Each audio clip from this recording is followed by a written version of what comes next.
Hello, fellow prisoners of the pandemic, and welcome to Good Night and Get Drunk. I'm your host, Ian Donovan Highland, and tonight we're going to be covering the USPS, the new Postmaster General, and the benefits of voting by mail. So I hope you're thirsty, because this is going to be a long one. Let me whip up the special.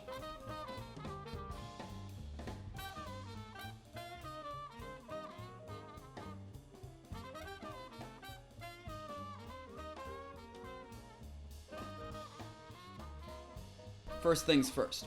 Although the organization known as the USPS has only been around since July 1st, 1971, its origins are much older than that. In fact, Benjamin Franklin was the first Postmaster General all the way back in 1775.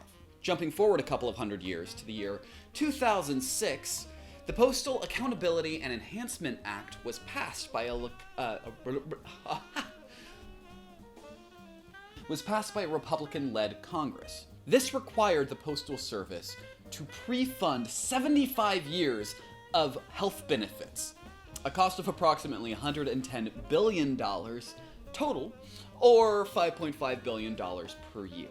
This monumental pre-funding requirement is not required of any other industry, any other service, any other business in this country.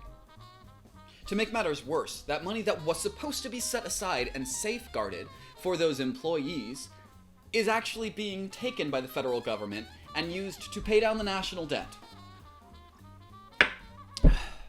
Well, this isn't the only reason that they've been struggling for years.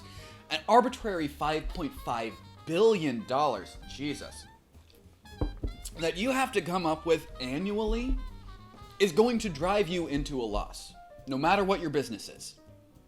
I'm gonna blow out that candle for you. Ooh, that was a lot of smoke.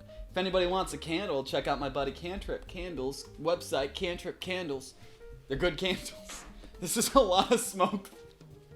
The U.S. Constitution, Article 1, Section 8, grants Congress the power to establish post offices and postal roads. Whilst that... Did I actually write whilst? Who the fuck writes wills? Whilst that might seem to create a constitutional mandate for post offices, that is just simply not the case. And that sense of security that many of us harbored, myself very much included, that the post office was somehow untouchable because it was mentioned in the Constitution, that's a false sense of security. It's not inherently safe, and if we would like to protect it...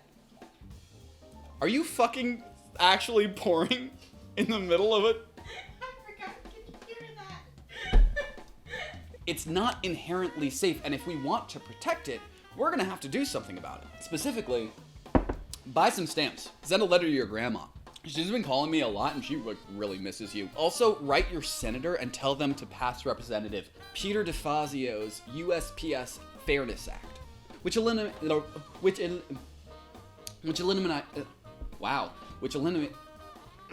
Ooh, I have not been drinking a lot, and it's gonna be a problem tonight.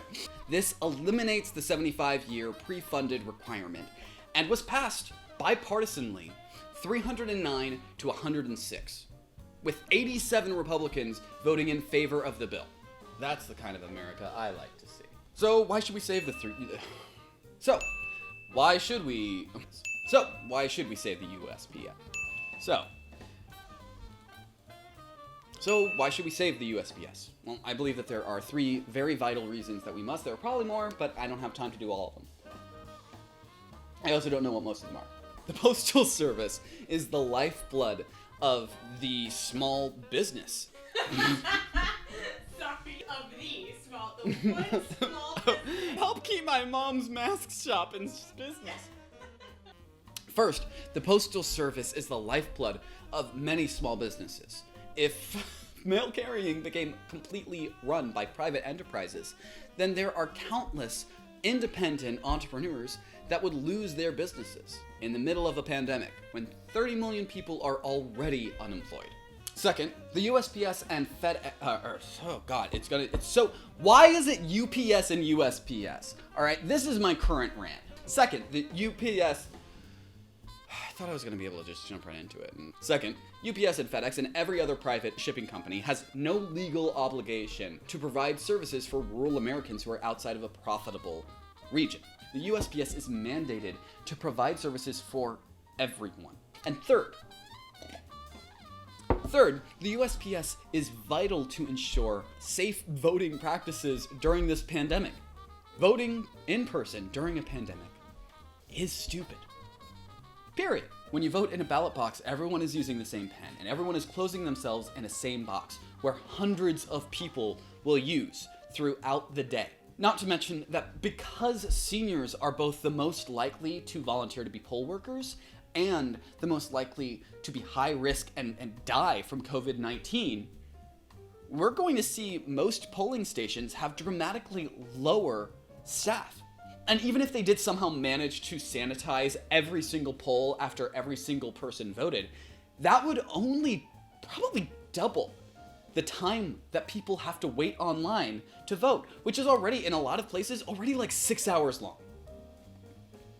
Voting by mail is the only way to ensure a safe and timely vote during this pandemic. So, let's talk about vote by mail. It was first established during the Civil War to ensure that Americans who were fighting on the battlefield could vote.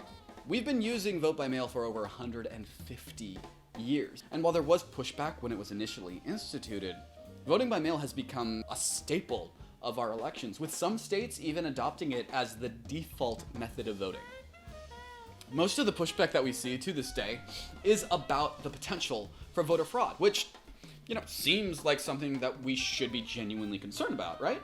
Well, statistically, only about 0.0025% of votes were deemed to have been possibly fraudulent in the 2016 and 2018 elections. And over 20 years and 250 million absentee ballots, there have only been 143 criminal convictions on fraudulent absentee ballots. You want to know something hilarious, though? There is an all but guaranteed case of vote-by-mail fraud. It hasn't been getting nearly as much attention as it deserves. This New York elite who changed their permanent residence to Florida just for the sake of voting made their place of residence their private business, which is blatantly, irrefutably, which is flagrantly illegal. And it's in clear violation of the contract that they signed with the city when they first made Mar-a-Lago a private club. So, since Donald is actively and knowingly committing voter fraud, I'm sure that he will be arrested and sentenced to 5 years in prison, right? The same as Crystal Mason, a black woman in Texas who cast a provisional ballot in 2016 and didn't know that because she was on federal supervised release, she wasn't eligible to vote in that Texas election. Certainly someone who knowingly cast an illegal ballot that actually counted in the election deserves at least as much prison time as a person who was unaware of their ineligibility. She was ineligible as someone who is unaware of their ineligibility to vote and casts a provisional ballot that never counts towards the final tally, right? Honestly, that deserves a shot too.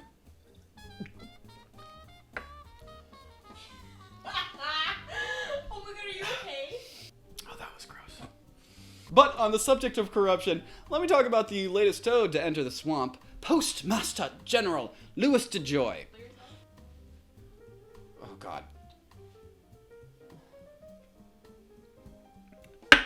DeJoy was appointed in June and has since made his entire residency as PMG about making the USPS a profitable enterprise.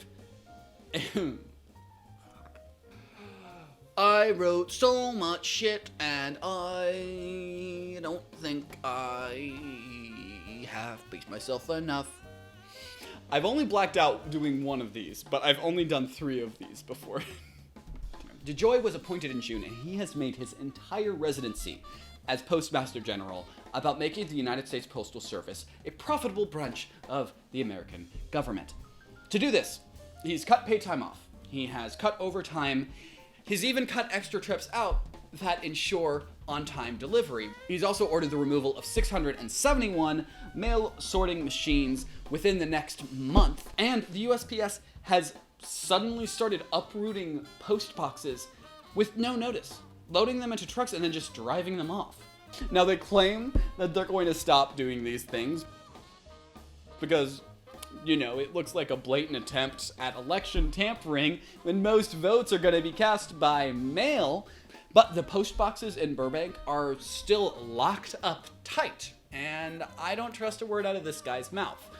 Because, and here's the ticker, DeJoy is invested in USPS competitors somewhere in the range of $30 to $75 million. This includes his former company, XPO Logistics, it includes UPS, and it includes Amazon. Now you'd think this was illegal, right? Nothing is anymore. This isn't even getting into the poster. God, I haven't taken shots in so long. This show's a mistake.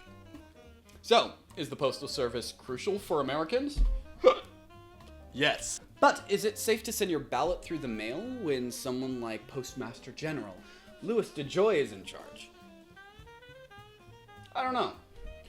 The good news is there is another option that is guaranteed to be better and safer than voting in person. You can have your ballot sent to you by applying for a vote. You can have your ballot sent to you by applying for a vote by mail ballot. Spend hours doing your research on candidates at every level, from local, state, to federal, or what's the thing, Howie? What's it called? Proposition. Okay, there it is.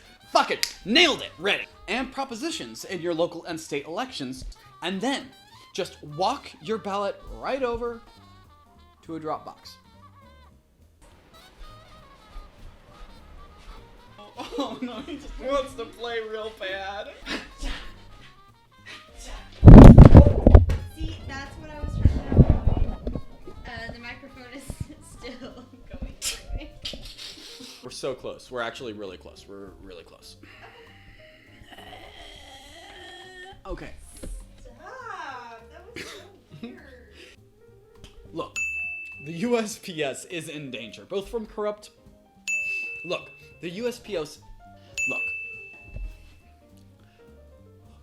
Look, the USPS is in danger, both from corrupt leadership recently appointed and from politicians who have been trying to bankrupt this... Fuck me! Why did I have to burp twice? Fucking stick the nailing. Stick the landing. Look, the USPS is in danger, both from corrupt leadership recently appointed and from politicians who have been trying to bankrupt this service for well over a decade. But if we all just buy some stamps and really make a point of sending letters to our senators to actually pass the 2020 United States Postal Service Fairness Act. Are you good? Howie almost fell. Oh my god, are you okay? Please don't fall. They should be able to survive this pandemic. And that's really the most important thing during an election season. And while sending your ballot through the mail might seem potentially very risky right now, there are other options that can keep your vote safe and will help you remain safe in the process. Frankly, this might be the most positive end to an episode of Good Night and Get Drunk that I have ever done. And that is, it's like a little relieving, to be honest. So before something comes out and ruins this perfect moment for me, good night and get drunk.